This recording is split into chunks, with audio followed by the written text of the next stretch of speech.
Yo, what's going on? Mike from Mike Talk Sports. So when Francis Ngannou got granted his release from the UFC, he had an absolutely perfect situation on his hands. He had a perfect situation in terms of, hey UFC, you underpay your fighters. Let me prove to you guys why you underpay your fighters. Let me have a perfect game plan laid out and let me go to boxing, get a bunch of money from boxing, go to the PFL, go to Bellator, get a bunch of money from other MMA promotions, come back in 3 years and say, look at how much significantly more money I made in 3 years not in the UFC than my last 10 years in the UFC.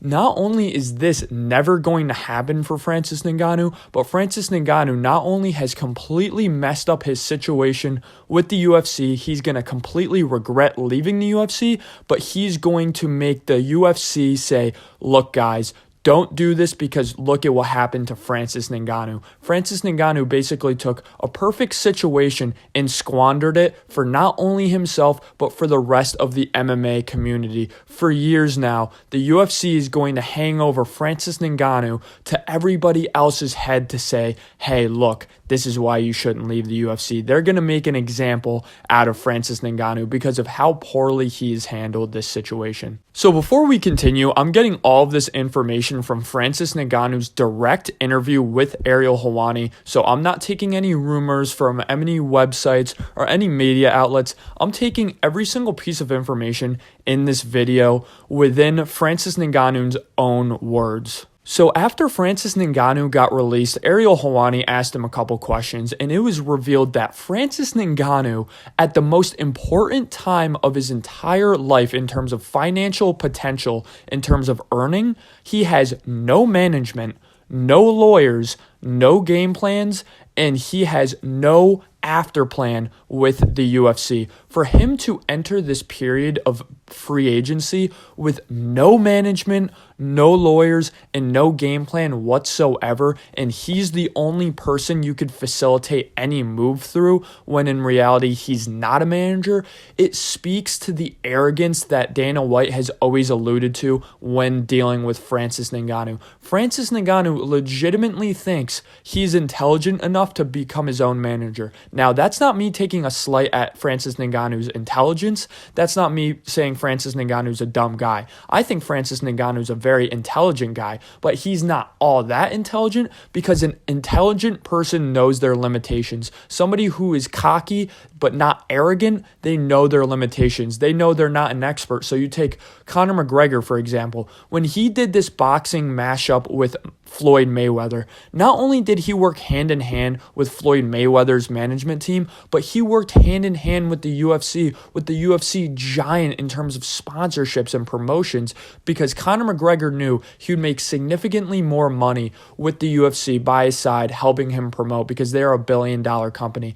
Not saying that's what Francis Ngannou had to do, but the fact that Francis Ngannou went into this period with zero plan, zero manager to help him out with this, he's not a manager, guys. He's a fighter. Not to say he can't become a manager, but that's not a job you learn overnight. It's extremely serious, and the time is ticking for Francis Ngannou. It's not like Francis Ngannou just hit 30. He's 36 with bad knees, with really bad knee problems. He needs to get going right now on his move to boxing, on his move to a different MMA promotion. Ariel Helwani asked him, has he had any contact with Eddie Hearn yet? He has had no contact with Eddie Hearn yet, and that is the main boxing promoter he would want to be in contact with if he wants to get a bunch of fights done, such as Anthony Joshua. So Francis Ngannou basically said when Ariel Helwani asked, hey, have you responded to any emails yet? Any emails from boxing promoters? Any emails from MMA promoters? Have you gotten contacted by the UFC in terms of your exit clause? Because so the UFC could basically match any other offer coming in. The UFC has now stated that they have waived that clause with Francis Ngannou, but he didn't even know this. In response to this, he said, oh yeah, I haven't even opened my email yet. Francis Ngannou seems like he's procrastinating this situation so severely when in reality he needs to be so on top of it. The way Francis Ngannou was dealing with his UFC breakup and is dealing with his free agency now reminds me of when I was in second grade trying to do a book report. I was kind of half-assing it. And then at some point I was like, I'm just not even going to do it. Ghosted my teachers, ghosted my classmates, didn't open my email, didn't open my Google Classroom, and just kind of said, screw it. That's how Francis Ngannou is dealing with his money and his career and his livelihood. He's dealing with it like a second grader who didn't do his book report. It's absolutely insane, guys. So it just came out a couple days ago that Ali Abdulaziz, who's not even Francis Ngannou's manager, he's literally just a friend, was trying to negotiate for him. The only serious offer Francis Ngannou at this point has gotten onto the table is some random Russian promotion, which in and of itself, what a joke, Francis Ngannou. This is already a horrible look. You can't get any major offer from any other organization but some random low-level, low-ranking Russian promotion with no significant fighters on their roster whatsoever. They wanted like $30 million from this promotion. They offered him $3 million for one fight, and this is the point of this video. Francis Ngannou is so naive to think every other promotion in MMA, every other promotion in boxing doesn't operate like the UFC. Every single promotion is going to want multi-fight deals. Why would they want to pay Francis Ngannou $3 million? He barely gets pay-per-view buys, then he dips after getting $3 million. That boxing promotion just lost $2 million, $1 million because they didn't make it up with pay-per-view and they didn't get a multi-year contract with Francis Ngannou. He thinks he could just hop around from boxing promotion to boxing promotion and just do his own thing. Oh, I'll fight Bellator today. I'll fight PFL tomorrow. I'll box under Eddie Hearn this day. I'll box under Misfits tomorrow. It doesn't work like that, Francis Ngannou. And I think that just speaks to how naive he is about this process and how desperately he needs a manager. So Ariel Helwani also asked Francis Ngannou, so hey, I know you're talking about boxing. You listed a couple names on the boxing world. How about MMA? How about the heavyweights in MMA? In response to this, Francis Ngannou goes, I don't even know any MMA talent in the heavyweight division outside of the UFC. I would call him a casual for that, but he's not even a casual for that. I'm a diehard MMA fan, and off the top of my head, what? Ryan Bader with Bellator, Ali Isev with the PFL, Bruno Capolozzo, I'm pronouncing these guys' names wrong, I'm pretty sure that's how you pronounce it, with the PFL, Anti-Deji with the PFL as well. I'm pretty sure that guy was the undefeated heavyweight. Off the top of my head, I'm a diehard MMA fan. I can name like 4 other guys off the top of my head in the heavyweight divisions of other major organizations. And every guy I just named isn't a big name. Those guys aren't selling any pay-per-views. So with his Gane versus Francis Ngannou pay-per-view, which was co-lined by Davison Figueiredo and Brandon Moreno, so that's a pretty big co-main event. They got 200 to 300K pay-per-view buys. And this is another point of this video. Francis Ngannou is not a big name in terms of pay-per-view buys, in terms of social media engagement. Everyone loves Francis Ngannou, but he's a highlight fighter. He has a one-punch knockout.